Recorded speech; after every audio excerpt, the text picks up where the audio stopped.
திரும்ப உள்ள போச்சு.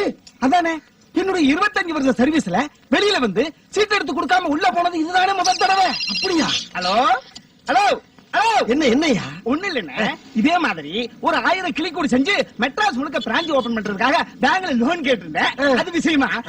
சொல்லுங்க மேனேஜர். ஹலோ ஹலோ, சாரி, ஏரியில் கொஞ்சம் வீக்கா இருக்கு, கடையை கொஞ்சம் பாத்துங்க. பேசு. ஹலோ, நான் கிளிக்கிட்ட பேசுறேன். ஏய், ஆமா, ஏன் என்னை பார்த்து திரும்பிக்கிட்ட? என்னை பார்த்தா உனக்கு மனுஷனா தெரியலையா? ஆமாண்டா, உன்ன மாதிரி வெத்து வெட்டுக்கான சீட் எடுக்க மாட்டேன்டா. வெத்து வெட்டு டாவா? ஆமாண்டா, புண்ணாக்கு. புண்ணாக்கா? வாய மூடுறா, பொறம்போக்கு. போது நிப்பாட்டு. நான் யார் தெரியுமா? தெரியும்டா, கல்யாணம் பண்ணி ஒரு வருஷம் ஐயோ ஒண்ணு பண்ணாத புஷ்வானன். உனக்கு தெரிஞ்சு போச்சா? உலகத்துக்கே தெரியும்டா, நாளப்பேல. ஒரு கிளி இவ்வளவு பேசுறதை என்னால ஒத்துக்கிற முடியாது. எனக்கு கோபம் வந்துச்சு, ஆசிட்ட வாங்கி மேல ஊத்தி கொண்டு முடியும் உன்னை. எப்படி ஊத்துவேன்? ஏன்? உன்னாலதான் பாட்டில் மூடிய கூட திறக்க முடியாது. திறந்துட்டா முதல்ல இந்த கூண்டோட கதவை திறட.